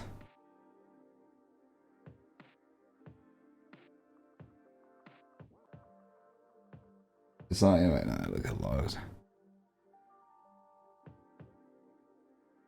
Yeah, but Ultima, did you read this list? And then, did you then say like, well, wow, having a non-transactional DDL and it's owned by Oracle, this is ruining the performance of my database. Did you go over it like that, or were you like, yeah, well, you know what? Yeah. Yeah, you know, MySQL sucks. Like, if you go over these lists, of course, every database has its own problems. Every database has its own issues, security-wise as well as implementation-wise. But they all get the job done. If you like MySQL, MySQL is good. If you like PostgreSQL, PostgreSQL is good. If you like SQLite, SQLite is good. MySQL is very popular. Therefore, you can get a lot of... Yeah, I'm not even gonna... yeah, anyways, yeah, what we'll start doing is, let's close down submissions. Only person that can still submit will be Quinn. What we'll do is get a picture of each of the implementations that you guys have done. So it's going to be this one. Oh wait, let's not do it that way, my bad. Let's get rid of this. So what we're going to have is this. We're going to have this. And we're going to be having this one. And what I'll do is add an up arrow to each one. And the one that receives the most up arrows will receive, will not receive, we'll just have won the competition. But then I'm also awaiting Quinn's submission. So please only also vote on one. It would not be useful if everyone's voting on lots of stuff. So just vote on a submission once. You can only vote on one submission, my bad. Quinn's debugging, okay, he runs it. Okay. Post patch.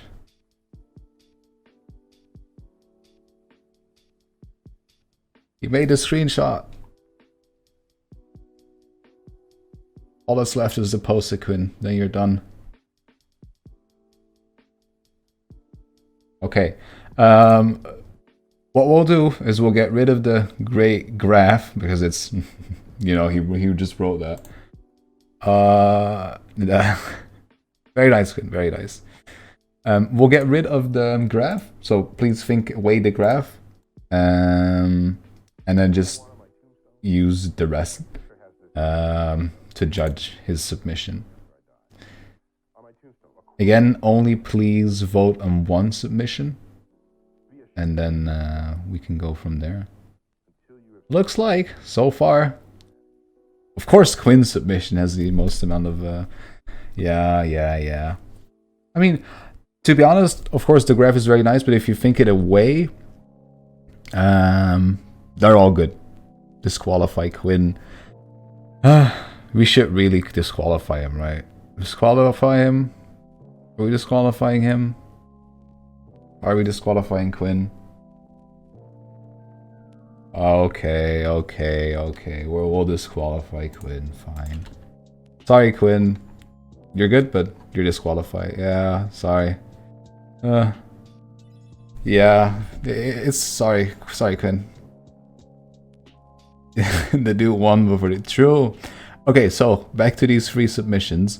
One by League, one by Ultima, and one by Fipalcon. Take a look at them, and then upvote the one that you like the most. Oh, really? Wow, we have never seen that one before.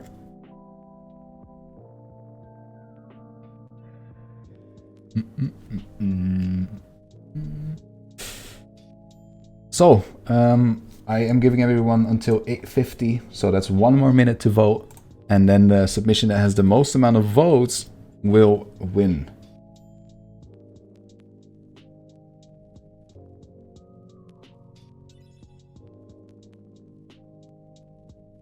Okay, guys, come on.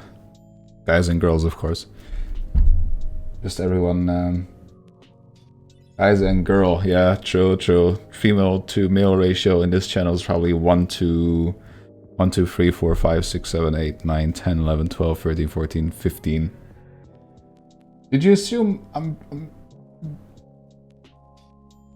Yeah, there's one. Female. We should call her a lady.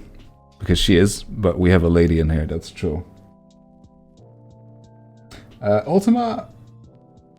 Yes, perfect. A lady. Yes, good. Finally, we're getting some standards. Anyways, time's up, and the submission posted by League has received the most upvotes. So, congratulations, League. You have won the competition of making a ping command. And, yeah, well done. That was fun. Maybe we can do that in the future more, and then maybe give a bit more time, like 30 minutes as a competition to wrap up the coding night, something like that. That would be pretty cool. So congratulations, Quinn. Excuse me? Liege. My bad. So, yeah. Congratulations, Liege. League has won. Yeah, okay. What happened here? Okay, this was... Oh, no. My bad. Ban Quinn. No, sorry. Quinn's good. Make command that fetches all this info. What info? And disqualify Quinn. No. Oh, wait, we did that. Oops. Sorry. There's no info. Yeah, there's no info. No, but what information would you like to fetch? Oh, you attached an image. Commands. Make a command that fetches all of this information. Quinn just did it, but this is a very simple... You can just do this via an API. If I am not wrong, API, just say this API. You can just use their API to get some information about them, that will allow you to use all those fields. So you can just play around a bit with the API and see what you can get up and running with that. If you don't get it up and running or have some issue with it, just post it in support and someone that has worked with it can help you out. Quinn, in fact, also has this, so eventually he might also be able to help you out. Not this, but something similar to it. Add this emoji. He uses JS. Yeah, that would be cool, Quinn. I think people would like that.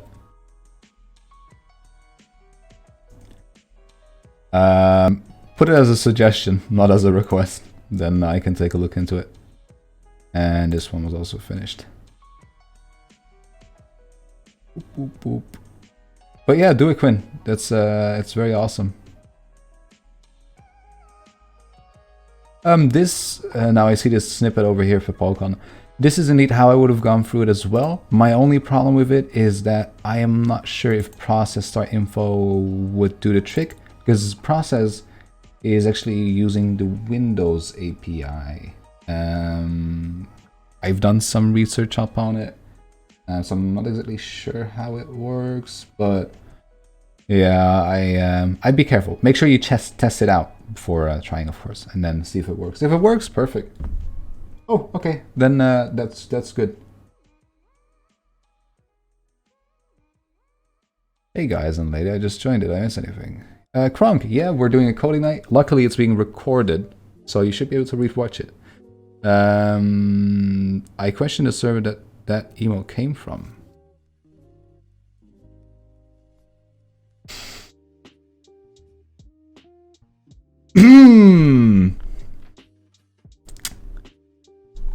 Do I even want to look? Oh, okay, yeah, fine, that's good.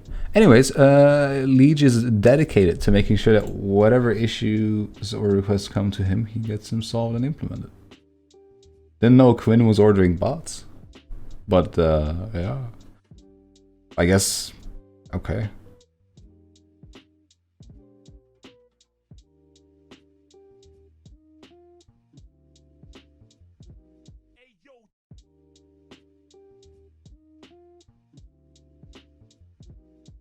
It's like, how do they call it? There's a name for it. Like, it's not per se a review because you made some, yeah, feedback. Like, I don't know.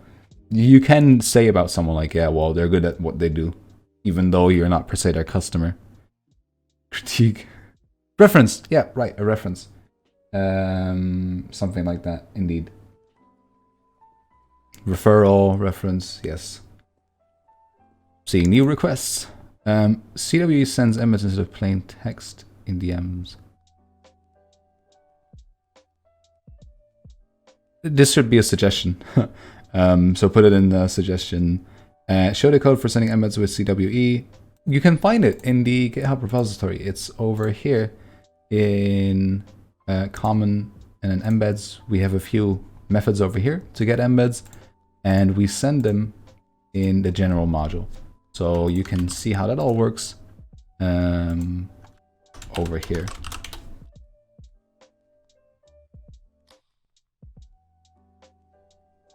I couldn't find the command.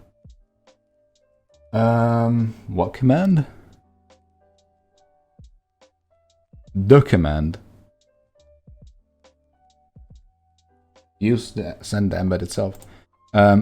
There's not per se a command to send an embed. We just use something. Let's see, for instance, here we have a request, and ooh, let's see some errors. Where are some errors? As you can see here, we have an error, and then we have embeds, which is the embeds class in there. How is that you got the bot to send the embed information then? I did not. It's not the bot. It's a webhook. You click on it, you can see it's a webhook. It's not a bot. This, however, was done by just directly using the API, not by making a command for it. That would have been a bit of a hassle. I just run Postman and send a request to the Discord API, and then put that as the message over there. How that all works, I will refer you to the documentation of the Discord API itself. And there's a lot more information. Oh, not like that. Not like that. Like this. Where you can find a bit more information about how it works, what you need to do to send along with the request, and to do all that stuff. It's a bit complicated. I advise you to use something either like Postman or a website called Recbin, which is an online version of Postman, I guess, which is also pretty good. You can provide authentication, content, headers, etc. I'll post a link into here as well, like that. And the one thing that you want to be aware of is that when sending a request, you want to provide a user agent header. You can set it to whatever, it just needs to be there. So like something like Discord bot. Make sure you provide that, and then you should be good. That's kind of basically how I posted this message over here. And then over time, it got adjusted by the requests system. If audit log return doesn't work for some reason in the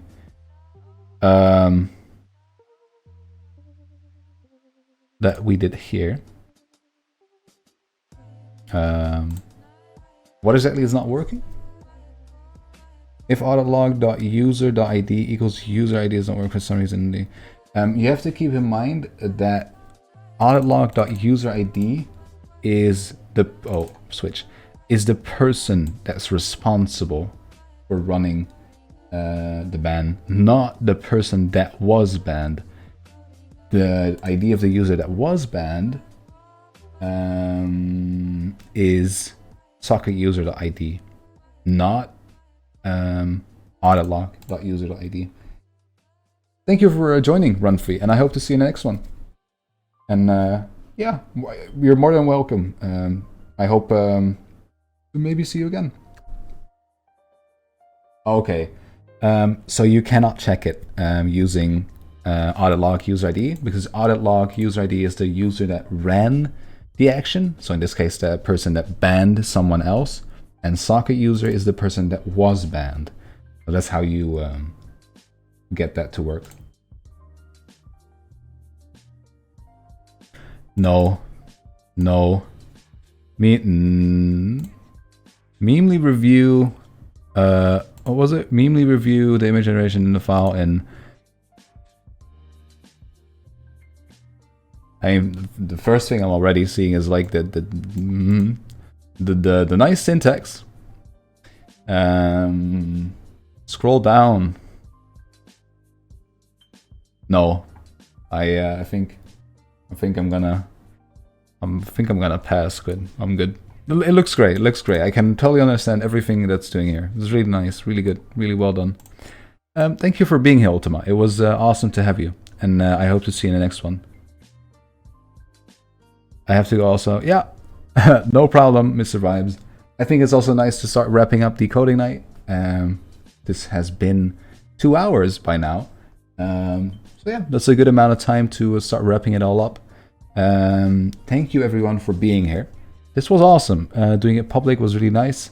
I hope I have been able to show you guys kind of what's going on during coding nights. That they're pretty cool, you know. It's important to convince you guys of that. And if you would like to attend in the future, you can head over to our Patreon page, which is at patreon.com/codingwithFahan.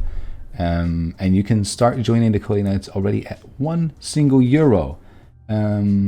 If you go over here, we have a couple of tiers: mini Patreon, official Patreon, all access Patreon, and the VIP Patreon, all having some cool benefits. But of course, the coolest one, access to coding nights. So consider subscribing, and then you will be able to attend again in the future, and also use, of course, the request command. And I will send a link to the Patreon page over here, so you guys can check it out and maybe subscribe if you would feel like it. Also, if you don't feel like subscribing, but you do have Discord Nitro, including boosts, you can also boost the server, which will also give you access to coding nights. So for instance, if you're boosting a server such as Pro, Run Free, and Ultima, even if they were not patrons, they would still be able to join the server, join the coding nights. So consider boosting the server or becoming part of a Patreon page, and then I hope to see you guys in the next coding night. Thank you for everyone for attending. This was really cool. I will be publishing the recording of the coding night very, very soon. I hope everything went well in the recording. If not, I will keep you guys up to date. And have an amazing evening. And yeah, I hope to see you all in the next one. Directoire check boosts. Excuse me, Quinn. Quinn, did you just spend 45 bucks? I guess we're gonna have to extend the coding night, guys. Quinn, oh, excuse me.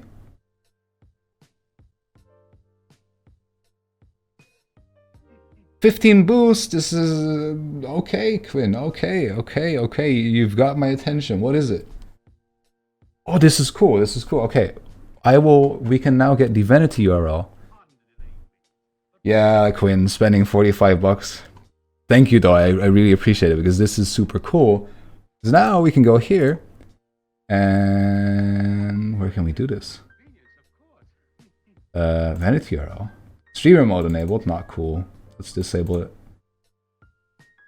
Oh. Okay, this is cool.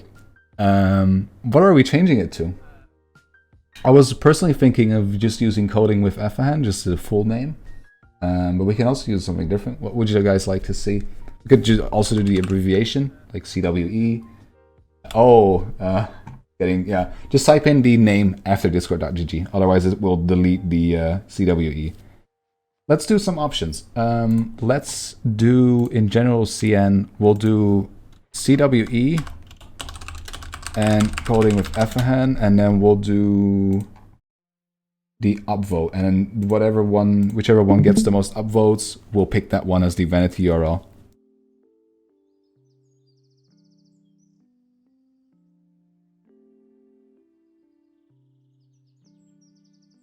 He deserved that vanity URL. Yeah. I vote for Big Op, man.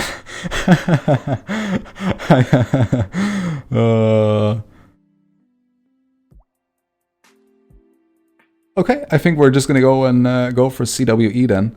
Yeah, short and sweet. The cool thing is then eventually, just type in the name after the invite. Otherwise it will delete it. I'll check it out for now what you posted. Oh, okay, relax. We are, okay, guys, okay. The cool thing is if you go here, you don't even have to type in the invite, you could just type in CWE and then press join if we would get that. But since it got the most votes, let's do it. So we'll go here, CWE. Last chance, are we doing it? Yes or no? Yes? Okay, cool. Let's do it. Boom! This is cool because now we go, oh, not here. We go here and we type this. Poof! That's cool. Let's, I can do something now. I can say discord.gg/CWE. Yeah. Quinn decided to be funny, and it was like, yeah, you know what? Let's spend 45 bucks and boost the server 15 times. I hope it's not a year boost. I really hope, because that's about 1,000 bucks. I hope you did not do that, Quinn. Quinn, please. No.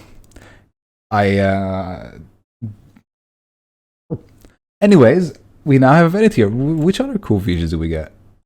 I think it was, we have a vanity URL, 384 kbp. I wonder if my voice actually sounds better with the adjustment of audio quality. Even better, even better. This is very nice. 386. You heard the change. Okay, that's nice. I think at some point my internet will just give up when it's like 5 megabytes per second quality. But yeah, this is cool. Then what else is there? Is there anything else? 100 server emoji slots, and we only have 227 ones left. Maybe we should add something where you can add emotes to the server via command. That might be cool. Yeah, we should definitely do that. As well as a 100 megabyte upload limit for all members, which is pretty cool. It allows us to, or it allows everyone to use bigger files or share bigger files in the server. So that's pretty nice. Pretty nice. Okay. Time to wrap the calling night up after an amazing switch where we now have a vanity URL for the server. Anyways, thank you everyone for joining. That was awesome. We should get a server invite background. That is true, Liege. We should get one. I'll take a look into that. Thank you everyone for joining. I will work on the recording of this coding night ASAP and get it live as soon as possible. And then the link to that recording will be shared in updates. So everyone in a Discord server will be able to join or view the recording. What's up? One question in general.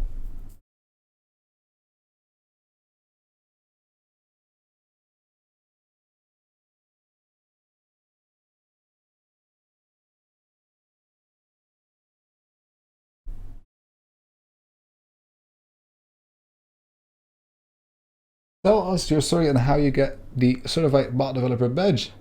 Okay, we can do that. Story time it is. Okay. Now I'm gonna sound old. Welcome to the club, you. I see a coding channel, but is there also a coding jam for Algorithm like in you no. We don't have really coding jams, but now you say it, we did have a competition, and I might do that more often, where we're gonna host competitions, like at the end of the coding night, where you get to make something, and then we'll vote depending on what's the best. Perhaps what would be really cool is that then for the competition you can win something, like Nitro for a month, something like that. But yeah, that's for that. Discord certified bot developer badge. I have a question though about this, because I have the early verified bot developer badge, but is there also like the normal verified bot developer badge, or is it just the early one? I wondered that. Just early. Okay. They changed the name. Okay. I got the early one basically by applying one of my bots to get verified. Back in the day, I used to have a bot that I actively worked on called Kuramoto. Used to be in a lot of servers. Is over here. And because at some point you would have to verify your bot if you wanted to use certain intents. So what I did was I verified it because it was over 100 servers. So what I ended up doing is I verified the bot. And then that was in a time that they just announced the badge or the entire verification process. And I think back then the plan was just if you verify your bot, you'll get the badge. But then I verified it. You had to go through an entire verification wall with Stripe. It was a bit complex, but eventually I got verified and I got the badge. A few weeks later I read, well, they're going to change it. You can no longer get it, and the people that already have it get the early one, which is pretty cool.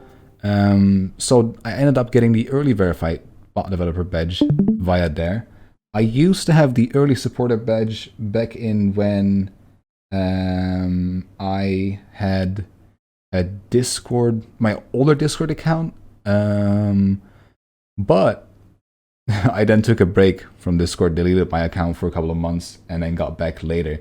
So I lost my badge, Very sad, but that's how I got the only verified bot developer badge. There's also a very cool new one, which is the Discord moderator badge, Discord certified moderator badge, which you can find if you head to anyone basically over here.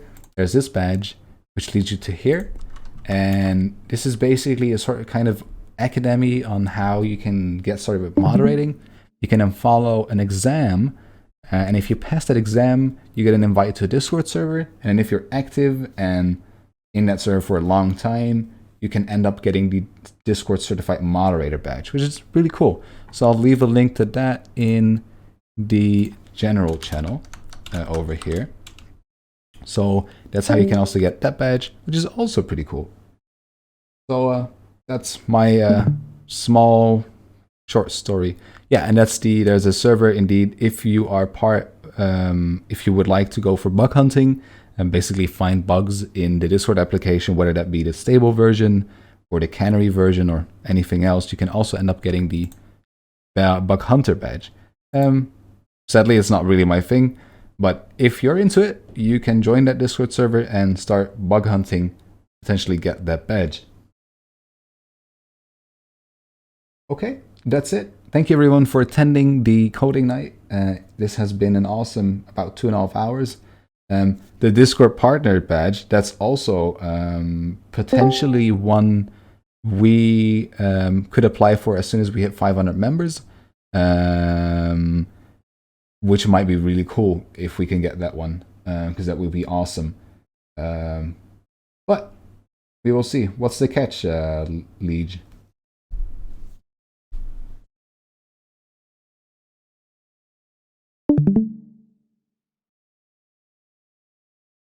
Yeah, that is true. You kind of need, indeed, it makes sense.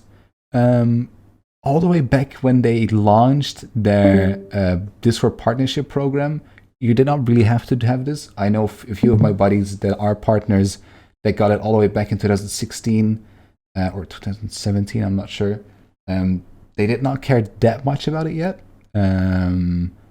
You could easily get the badge already with just having 500 members in your Discord server and following rules and stuff. But I think they adjusted it because they want to, of course, well, gain more members. But maybe we have a chance if the YouTube channel has enough subscribers and views. Who knows? Maybe we'll get accepted one day.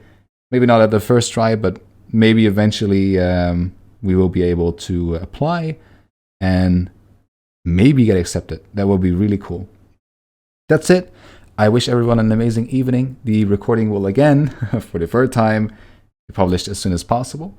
If you would like to attend the coding nights in the future, consider becoming part of our patrons or server boosters, and then you will be able to join the next coding night.